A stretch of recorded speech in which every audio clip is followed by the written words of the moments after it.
Hello दोस्तों, आज की इस वीडियो में हम बात करेंगे WBJE 2024 के एग्ज़ाम के बारे में। सबसे पहले जानते हैं ये एग्ज़ाम है क्या।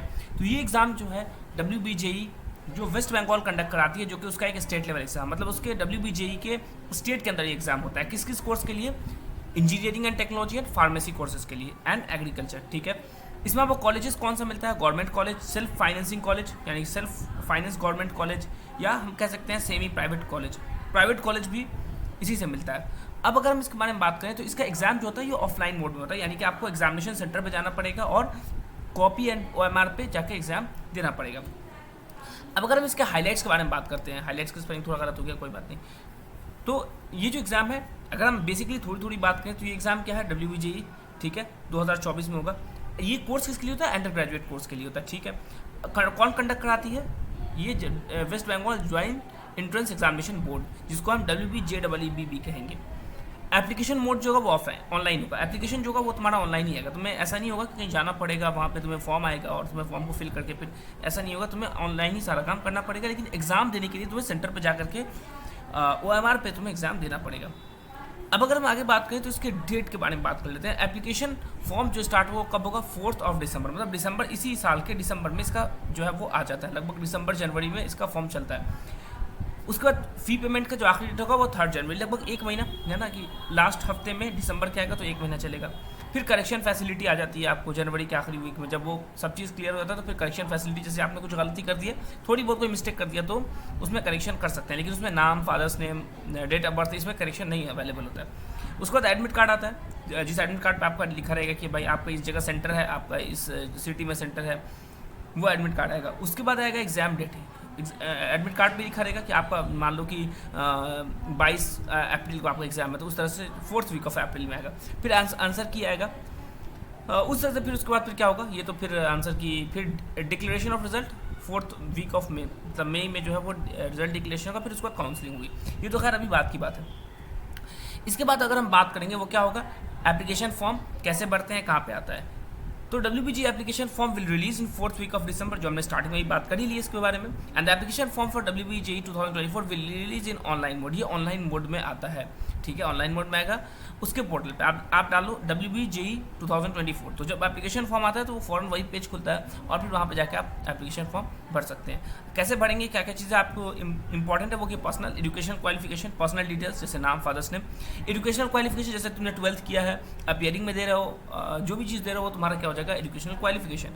कॉन्टैक्ट डिटेल्स, अपना नाम, अपना नंबर जो गया, फादर्स नंबर जो भी हो गया, कॉन्टैक्ट वो डालना पड़ेगा। इसके अलावा आपको फोटोग्राफ डालना पड़ेगा, सिग्नेचर, और ये जो है जो भी कैंडिडेट होगा उसका फोटोग्राफ एंड सिग्नेचर होगा, जो कि ज़रूरी इंपॉर्टेंट है। And last date of the submission is 3rd week of January, 3rd week of January. And this dates are tentative. मैं आपको याद दिला दूँ, ये डेट जो है ये टेंटेटिव है and it may be change, क्योंकि टेंटेटिव चेंज हो जाता है, कभी कभी फॉर्म आने में लेट हो जाता है, कभी फॉर्म जल्दी रिलीज हो जाता है, तो ये अप डाउन इसी के आसपास होता है।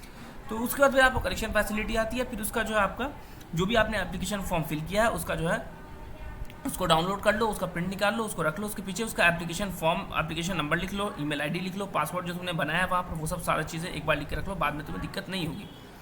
उसके बाद एप्लीकेशन फ़ी के बारे में बात करें तो एप्लीकेशन फ़ी जो होता है इसका आप ऑनलाइन मोड पे कर सकते हो, या फिर net banking, credit card, debit card, इस तरह से तुम पे कर सकते हो।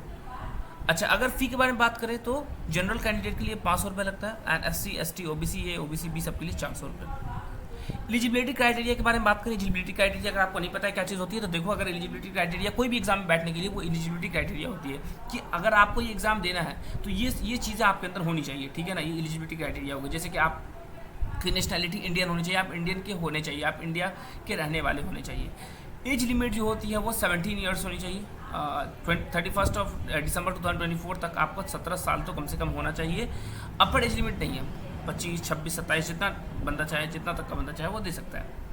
Admission in marine engineering is upper limit of 25 years. अगर आपको मैरीन इंजीनियरिंग करना है तो उसमें आपको अपर लिमिट जो होगा वो 25 ईयर्स होगा।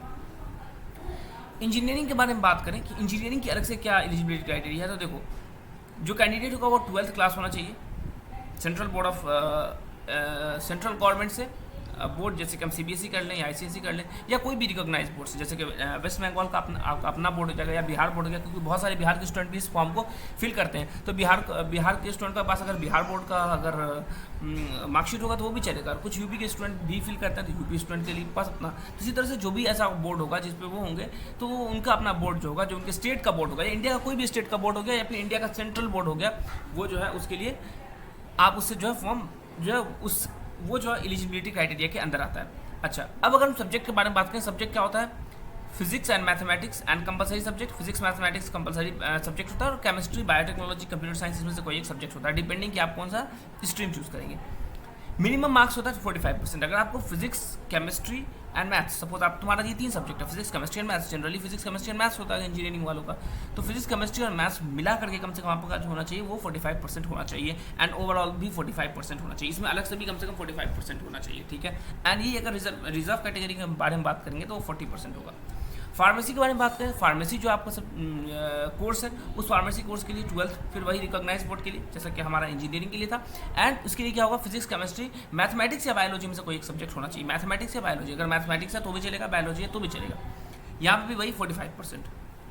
अच्छा, आर्किटेक्चर के बारे में बात करें, आर्किटेक्चर जो होगा वही क्वालिफिकेशन रिकॉग्नाइज बोर्ड होगा, and minimum candidate can score 50%, ठीक है। हर सब्जेक्ट में 50% आना चाहिए। देखो इंडिविजुअल सब्जेक्ट्स है, मतलब जितने भी सब्जेक्ट है सब में 50 नंबर से प्लस आना चाहिए, जितने भी सब्जेक्ट है उसमें 50 नंबर से प्लस आएगा।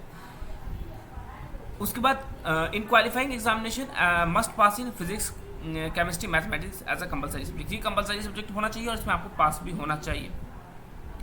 अच्छा, अपेयरिंग कैंडिडेट्स मस्ट हैव एनएटीए का वैलिड स्कोर्स होना चाहिए, मतलब एनएटीए के वैलिड स्कोर्स के थ्रू इस फॉर्म में अप्लाई करेंगे, मतलब इसका एग्जाम एनएटीए से ही होगा, लेकिन इसका फॉर्म आपको अलग से फिल करना पड़ेगा, ठीक है। तो इन चीज़ों से आज हम वीडियो खत्म करते हैं, मिलते हैं नेक्स्ट वीडियो में, तब तक के लिए अल्लाह हाफिज़।